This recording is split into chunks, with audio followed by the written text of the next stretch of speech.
YEE is back! I thought the opening of the movie was just fucking long until the ant shows up. Until the ant shows up? I want justifications for most things in these horror movies. I'm like, I need to understand why you would do this. And Zach Kreger, you can tell in his writing, he's like, okay, I have to put this scene in here with the cop just so you guys know that that's why they can't do this. Junkie. This feels like there's a lot more meaning in it. Whatever, even though I can't parse it out, I'm still confused, but yeah. I can't.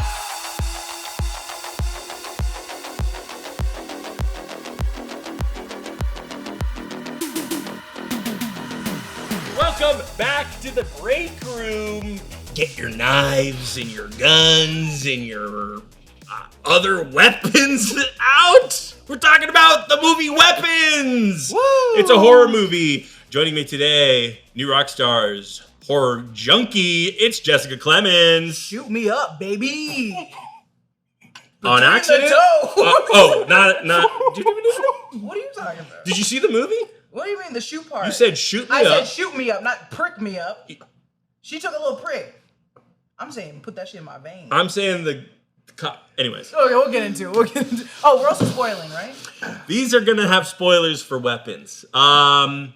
Also joining us today, we got a guy off the street. Do you want to introduce yourself? He wandered in here. Yeah, hey, my name's Kevin.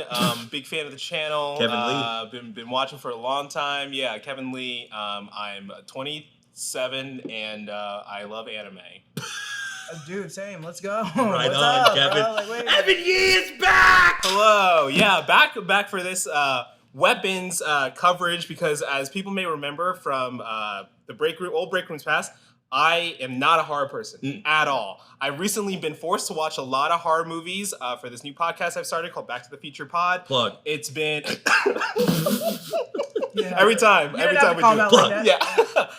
And I can't wait to talk about this because so many thoughts about this movie, and I want to hear what other people think. That's because great. It's like The last time the three of us were on this show together talking about a movie, I believe was The Gorge, which was one of my favorite Breakroom episodes that we've ever done. This is sort of the sequel to another horror-esque movie.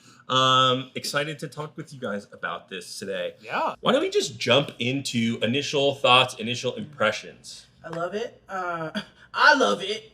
I'm obsessed with it in every way, shape, and form. I also think this is the perfect, just like Barbarian was to me, it feels a little campy where it's like, this is so ridiculous. Like, it's so funny. There's so much humor to it. And I was telling everybody before we got on the podcast that I was like, oh, I was expecting to laugh so much, but just like Barbarian, it has the same sinister delight. It's like, oh, these moments are funny. And Zach Kreger being like a comedian, you can tell he's like forcing it it's there in a good way, but like even the background characters are doing bits that are so funny. It is a delight for me as someone just like, it's so ridiculous, but it also is still, I think, a really good premise to an easy idea to a horror movie. The idea of like stealing children in the night, where do they go? That idea is very like, we're all tempted to be like, where is it? Just like in Barbarian, I think there's this weird unfortunate thing that's like, oh, we want to learn more about this man that was abducting women and then making them give birth and then reproducing with those ones, and it kept going. I haven't seen Barbarian. That's crazy. You didn't see Barbarian? No. I will. I don't know if you want to now.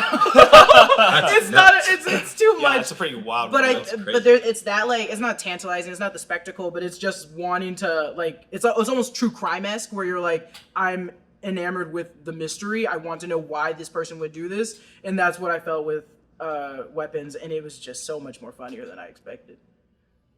It is very funny, and the director of this movie, Zach Kreger, is a part of a very legendary comedy group, The Whitest Kids You Know, or I don't think they're making content anymore.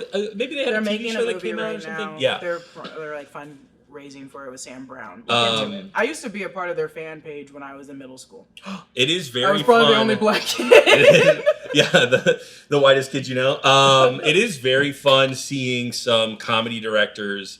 You know, we had a great comedy come out in theaters this month with The Naked Gun.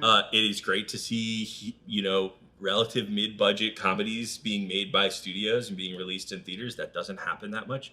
So you kind of get these directors move from comedy to another, sort of like heavy genre of horror, and they get to kind of spice their movies up with comedy. The whole third act, we are spoiling this movie. There will be spoilers starting now, I guess. The whole third act of this movie almost felt like a punchline. Yeah. Right? You get the aunt character doing like a Ferris Bueller's-esque run through all of these houses. Yeah, that was wild. And then cannibalized by a bunch of kids. Yeah. I love her. So it was interesting. And you're like cutting into, you're like cutting between this like very comedic moment, even though it is very graphic. And then you're cutting back to, you know, this kid having his parents try to rip him apart. And it's like the tension between the comedy and then also like, oh, these people are still in danger until her face gets ripped apart. I thought was a fun way to end that movie. That's on Zach Cregger. What did he do for Barbarian? He was like, yeah, I didn't like plan it out at all. I just wrote it. He just wrote it. And I was like that. And you can see those in these movies. And this one especially, he probably just was like, no, I want these kids to win. That moment felt to me like that episode of Barry where he's like facing off against that 6-year-old girl that he has to run away from. And like it felt like Zach Cregger watched that episode of Barry and was like, I know how to end this film. I know how to end it. Yeah, I think it's really interesting. If you know, just in case you're like, oh, okay, what John said was interesting, but I still don't know what this movie is about or like what's going on here. Weapons is basically about the disappearance of a bunch of children in a very small town.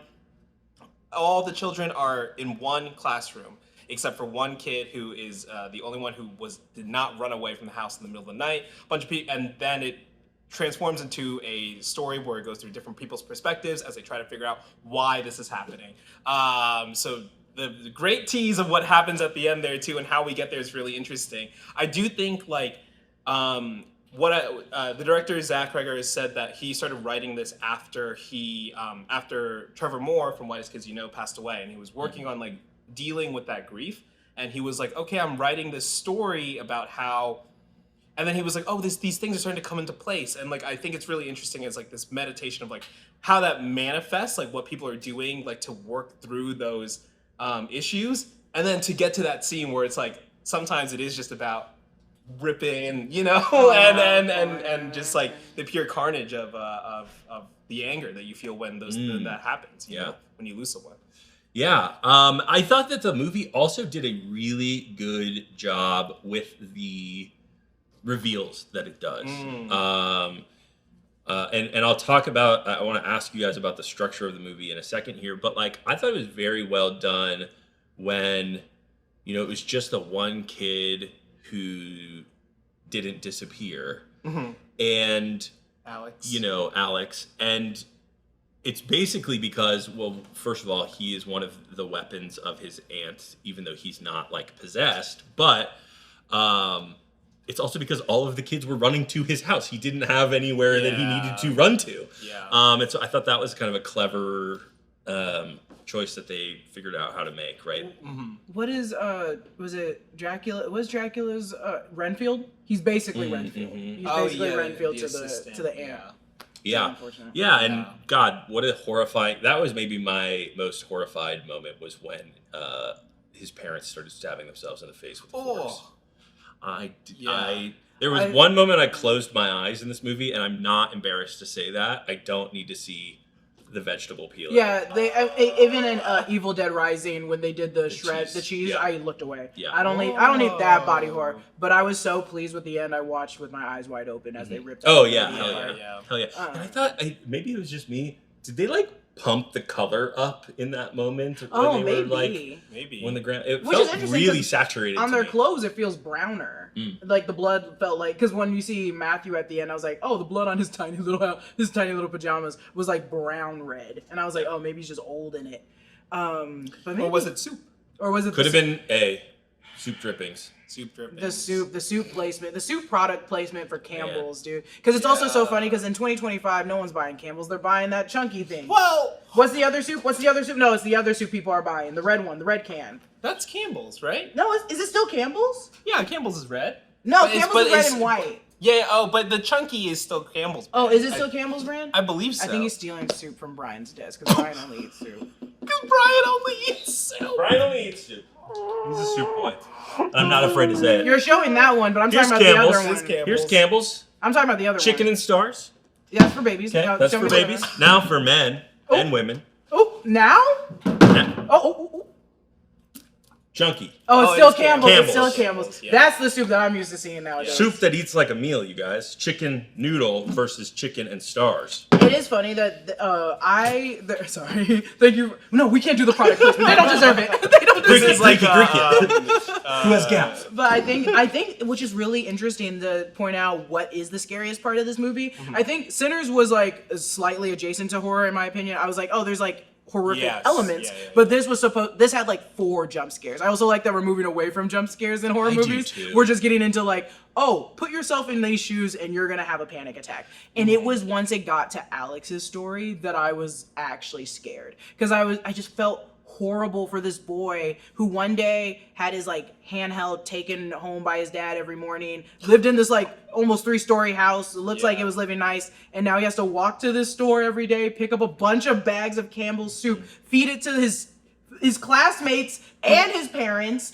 and then he also just has to go with it, and he's holding it all in. I think they did a really good job of choosing a little boy with the biggest eyes in the entire universe to show that he's really sad and scared, but also at school he's clearly afflicted with something, and she's just like, come on, tell me, and he's like, if I tell you, you're gonna die and everyone else will. And I think a really other great use of like tropes and surprises. You think it's just like that's the creepy boy in the horror movie, and the reality is that like he's been threatened within an inch of his parents' life and can't talk, and like that's why he kind of seems creepy or lonery. Yeah, and he tries to like keep his teacher away from it, right? Because Julia Garner is like, hey, like follows him home, and he yells like, "Don't follow me."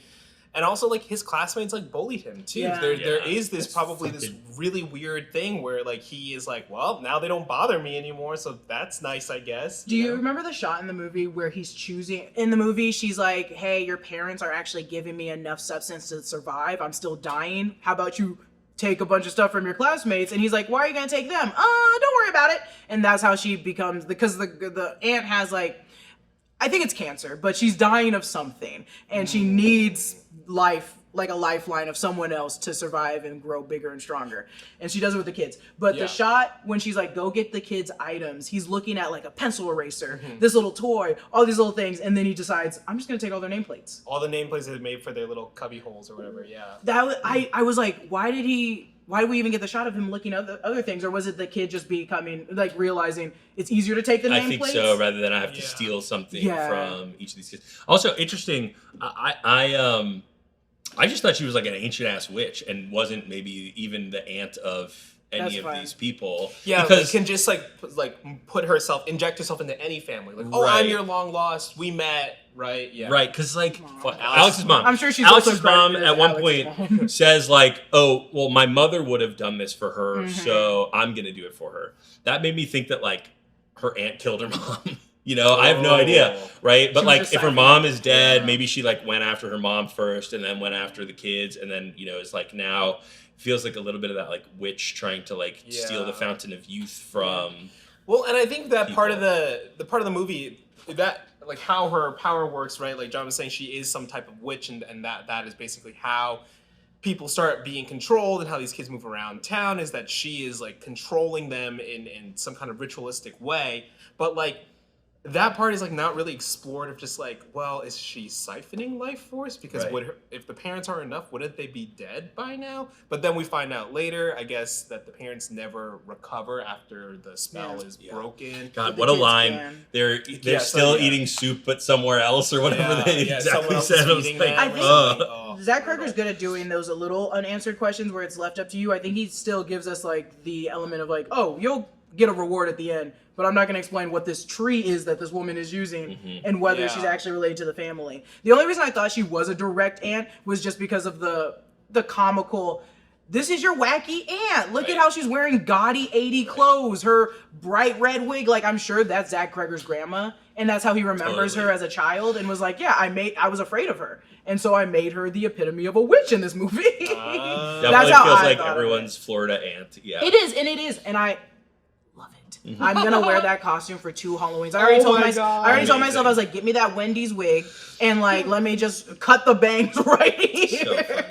I'm very excited for it. Holy, yeah. So funny. So I'll say too, like this movie, it's like I had no interest in watching this movie beforehand. I was like, I am not a horror guy. I really don't want to engage with this at all. And then Gabby, my podcast co-host, was like, Evan, we got to cover this movie. It's got 100% on Rotten Tomatoes. I'm like, no. Also, get into horror. You don't know. So maybe yeah, I I recently watched Together, and I thought that was fine. And then I watched this. My secret now to watching horror movies, and I'll say it here, and everyone can make fun of me. Little earplugs. Yeah.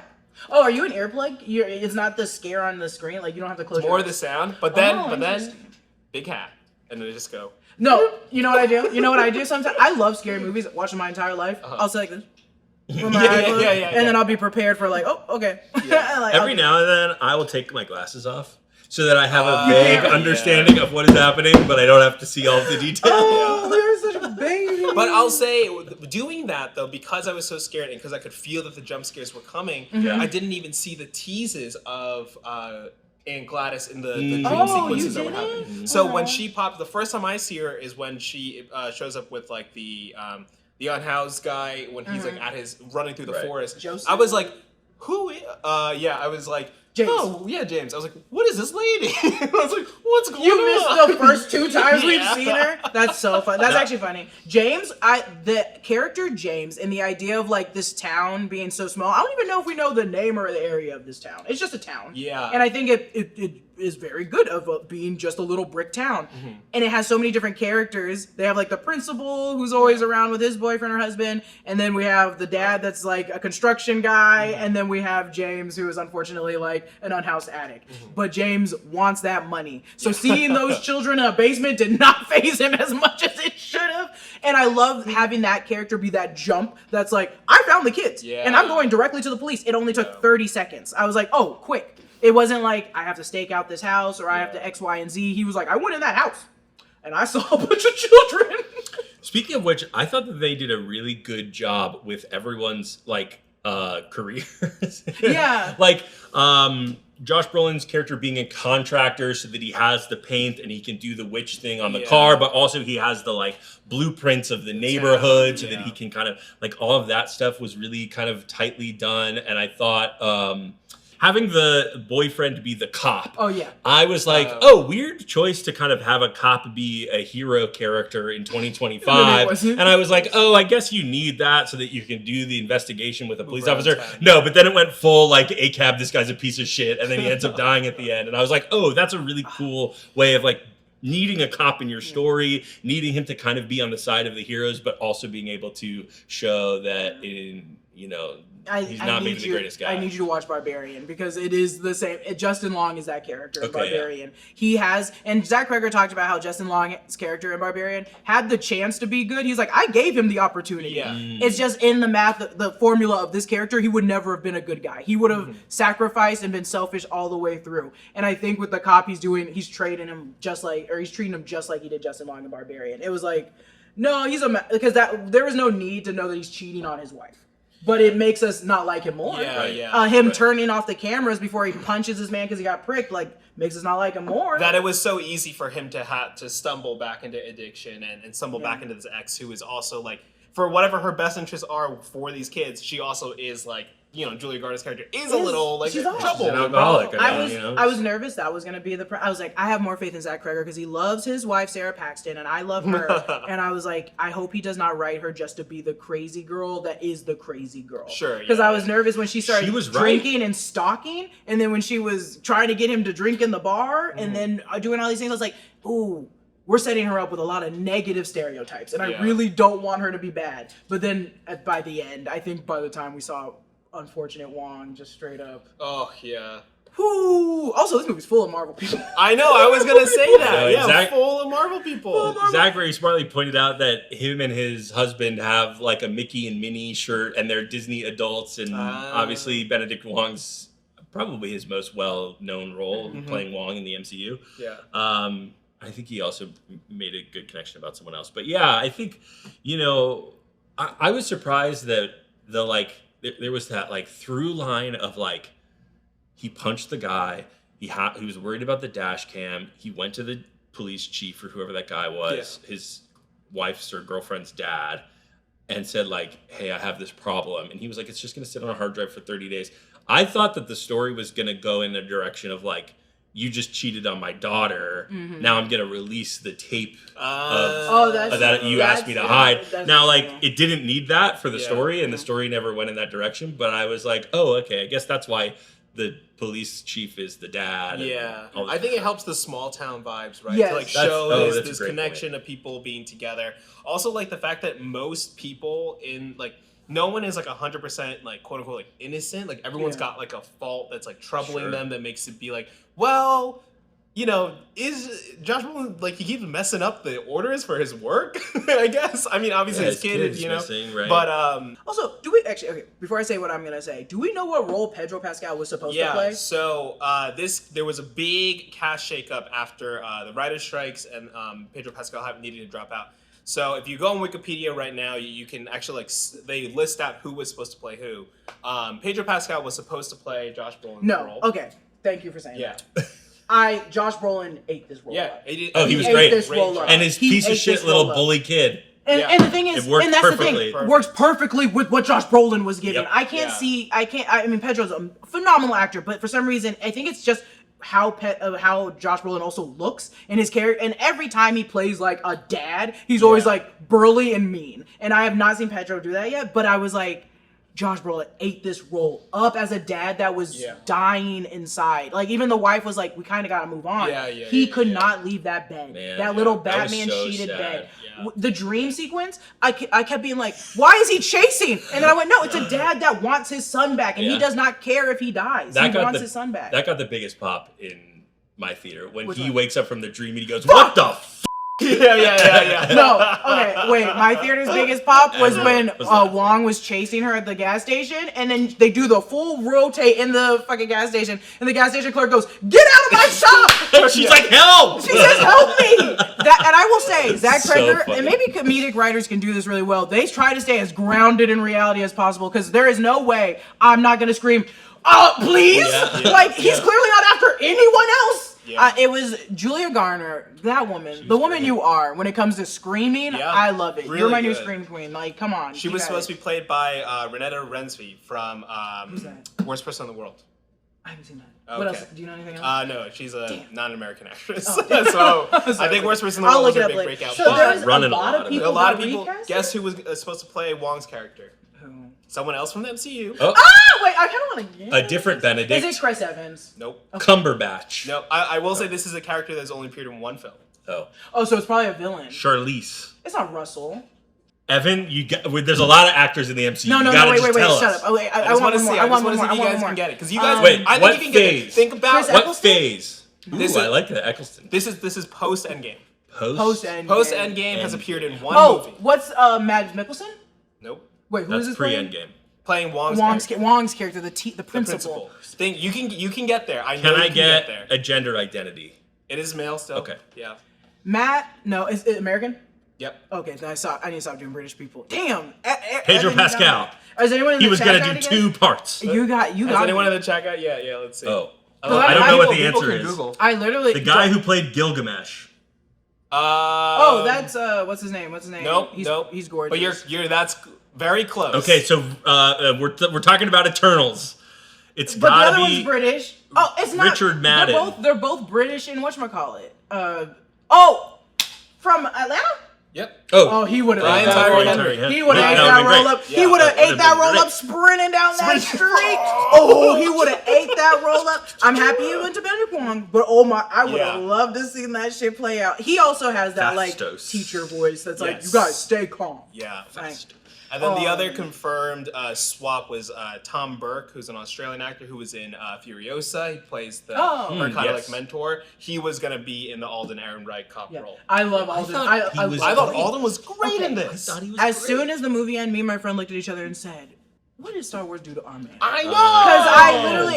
Because I enjoyed Han Solo. I enjoyed him in Han Solo, but because people didn't like Solo, I think they by proxy just started hating And there was a ton of press about how he had to Yeah. get an acting coach for that to be more like Harrison Ford. Like it was so much, and he was like. I think he was in that pole position because he had come off of Hail Caesar, and then people were like, "This guy's gonna be the next guy." and then it didn't happen. And again, like, and maybe he's been in things, but I just didn't get it again till Ironheart. And in Ironheart, I loved him. And then in this, I was like, he is chewing. Yeah. He is really feasting. Good. And I said, where? I hope this opens the door again for like just different things. He does not need to stay. Like I feel so bad what happens to like Star Wars actors after Star Wars, because they're also just kind of hurt and they're kind of like want to just disappear for a minute. Yeah, but he was so good. Yeah, he was great. I thought this was such a good cast. Like, I mean, there's been some, I think, bad faith press from Variety about being like, oh, we had to reschedule everything, but like, I think those are all great actors that were in that we had just listed off. But this was a really phenomenal way to like bring this cast together. I think they worked really well. Yeah.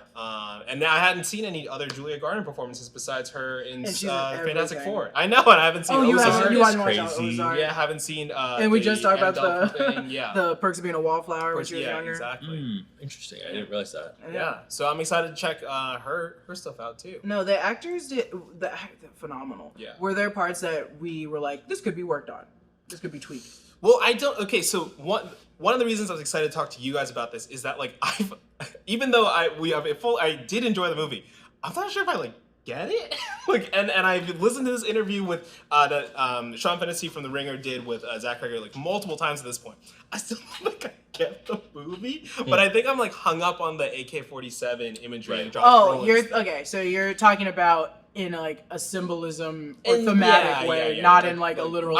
From the plot, if you like take it from a pure plot perspective, you're like, great. But that one shot throws a wrench in. I'm just. I think which is interesting. I took the AK-47 as the kids were weapons, and at 217 they were taken out of their house, but they're under this roof. So the kids represent that AK-47. But that's how I saw it. Yeah, because that's the link for me where I'm like, if Aunt Gladys is using these kids as like or bodies as like batteries of some sort, I'm like, shouldn't it be called batteries and not weapons? Does that sound like a better title for a movie? No, yeah. Batteries. Batteries. Batteries.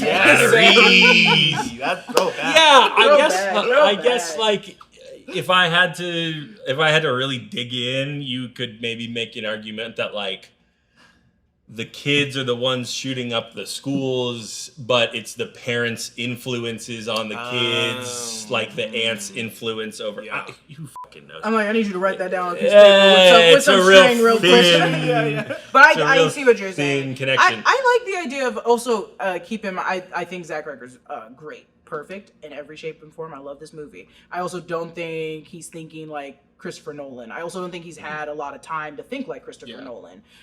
This is only his second film, full length. His third, but his first was like a comedy forever ago that everyone hated. Did he write Miss March? Yeah, I think that's what it is. He wrote Miss March. Do not watch it. It's the old comedy like Van Wilder days, but I used to watch it all the time when I was in middle school because I was a disgusting, horrible child. Regardless, I don't think he's still learning. He's still learning for sure. Because I also think putting the AK-47, to me, I was like, oh, this feels like a spectacle. I feel like there would have been a better object to show than an AK-47. I also thought for a minute maybe the AK-47 because it's Josh Brolin's character as the dad. Yeah, and it's like the anger of like if it got to that point, very much like the film Prisoners, right? Like if it got to the point like I would not hesitate to use force or something. The fact that one of my biggest takeaways from Josh Brolin's character as the dad, to show just how desperate he was as a father, when he saw the kids, the first instinct was to take his own and leave Holy shit.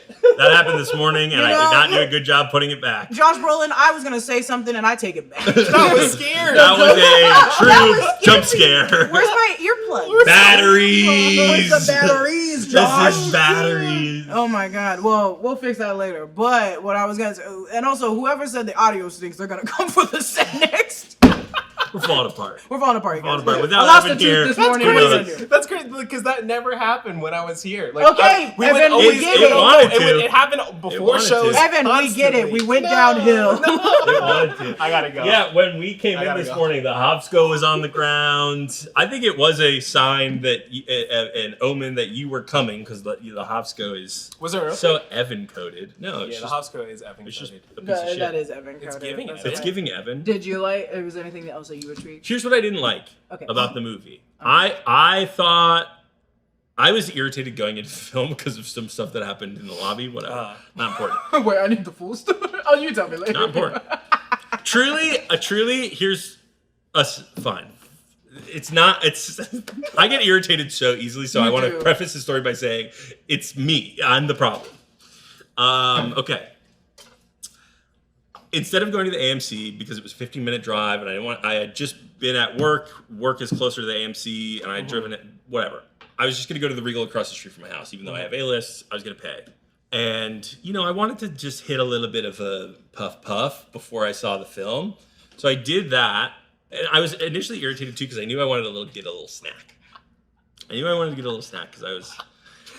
And the Regal doesn't let you order your snacks ahead of time.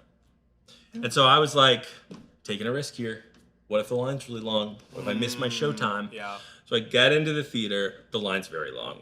I get into the theater, and it's like 20 minutes late, and the previews are still running. Yeah. And I'm like, oh, that's great. I didn't miss anything. I got all my stuff. I had nothing to worry about. I was irritated for no reason. And then I got in my seat, and when I had bought the tickets, it said that they were like recliner seats. They weren't. Oh, you didn't get there? They fucking lied. I understand. So I was mad again.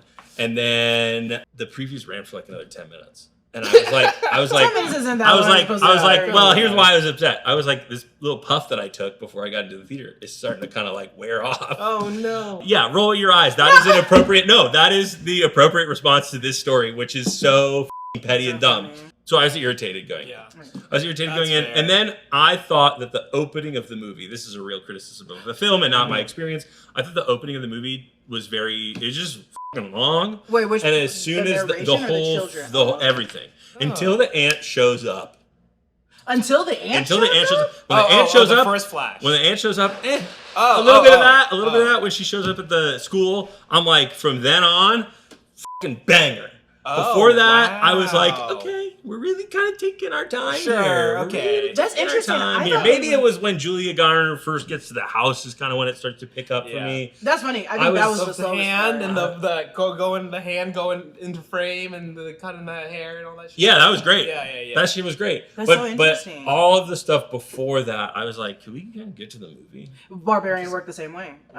Because they start in an Airbnb and they even sleep into the night at the Airbnb, but they're learning who each other are, and we're just in this Airbnb with them for a very long time of the movie. So maybe he does start off slow, but I thought that's just an interesting take, because I was like, oh, I thought it was slow once they got to the house. Once they got in the house, I was like, speed this up. Yeah, so I mean, maybe for different people, there's different pacing issues, but it didn't. That's interesting. But clearly these takes are like breaking the bank on how we feel about this. No, it was a very really well executed film. Yeah. And you mentioned something earlier, which is like, I'm glad we're moving away from jump scares. One of the trailers that I watched before this movie was Last Rites, the new Conjuring movie. Yeah. I got that trailer too. Yeah. Okay, and like, I was a kid that like loved that first Conjuring movie and watched, all of this sort of like the Annabelles, the nuns, the Conjuring. Yeah, all of that kind of like universe stuff. And I think I've sort of like grown out of it a little bit. I really appreciate this movie for trying to creep you out with its tone and going after like how you feel and making you feel kind of like dread rather than like cheap scares. Which are sometimes fun, but this movie I thought did really good. Because there are still jump scares, but they have a lot of like grounding and meaning. I feel they have meaning. Yeah. I also think kind of like you know when to expect them, because I knew when you they can were feel going to be. Anytime it's night and it gets too silent, you're like, oh, someone's gonna be in the corner. Yeah. But I'll say this too, like the Brolin scene specifically, right? When the first one happens with Garner, you don't really see it coming because that's the first one. Sure. And then I thought they did a really good job with Brolin's jump scare, because you do know it's coming. Yes. And they kind of gave you like it's a fake out. 20 more seconds than you thought you were gonna get before the jump scare. So I thought that was well done. What did you guys think about the structure of the movie? Yeah, going around. I mean, that's like the different perspectives and things like that. Sorry, I think that was done really well. Like in the sense where like we start after the narration, then we were with Julia Gardner's character, and we see her perspective at this teacher conference. You hear Josh Brolin in the background, and you're like, oh, okay. Like I've seen a trailer or something. I know we're gonna get a close up with him at some point, but when we actually are like with the characters in each section, there's something about how it's like executed that feels like really, I was like, oh, it's cool that we're like moving around like this. It does like, unplace you in time a little bit for sometimes, but like I think you can like kind of get behind it. The only time where I felt like it was like dragging a little bit or whatever was just the stuff in between Paul, the cop, and James, the unhoused person, where I'm just like, all right, but this is just a goof around for a little bit. Like, come on. That's funny. It was. I mean, it was. You write that scene in so that you don't have a third act where like all of the cops rush to this house. Yeah. Right. Oh, great point. So you have to kind of do a lot of homework to get that. And I will give him this, because I'm a person that gets irritated with this shit. I want justifications for most things in these horror movies. I'm like, I need to understand why you would do this. And Zach Kreger, you can tell in his writing, he's like, okay, I have to put this scene in here with the cop just so you guys know that that's why they can't do this. And I'm like, that's also what happens when you got a movie that's the premise of like 1 million kids missing in one town. Now you have to answer all these other questions or make sure that you can like just get them out of the way. Talking about which storyline was not least liked or just least like, oh, we're just having fun. Mine was the principals. Mine was unfortunately the principal, where I was like, I think I need everyone's but this one, because I was like, because I think also we could have just sent like anyone to go attack Julia Garner's character For sure. but also going back to how you said how you like the structure of it, I think it's really fun, and especially when you start noticing like Julia Garner's was more an anxiety, and like every shot that I kept seeing her in her story was so packed. There was too much stuff happening in all her scenes when it was her time to tell the story until she's in the car sleeping. Yeah. And then for poor Josh Brolin's character, it was just like so bright, but he was so sad. Every shot was like orange room, or it was a white room, or it was something else. And it was just him being so depressed in those colors and tones. And I was like, oh, they all kind of feel weird. Even James being like the addict in the shot of rain. His entire part is like it's just pouring rain, and he's just like, I'm still got to get through this because I need my next fix. Yeah. Like, I'll break into that house. Yeah. I don't look like anyone's there. Yeah. I was going through the doors. Speaking of which, the shout out to the guy at the pawn shop who was like, "You clearly stole this. Like, I'm not gonna buy it." Well, he was also just straight up like, "I don't want it." Yeah. But then like the guy who clearly stole the thing comes back with a bag of fucking silverware, and he's like, "Yeah, fuck it, you know, I'll take it. It's gonna look less bad if I sell this silverware." I can't emphasize how much I love this character of James, because it's like, yeah, this is just someone's coded for the money.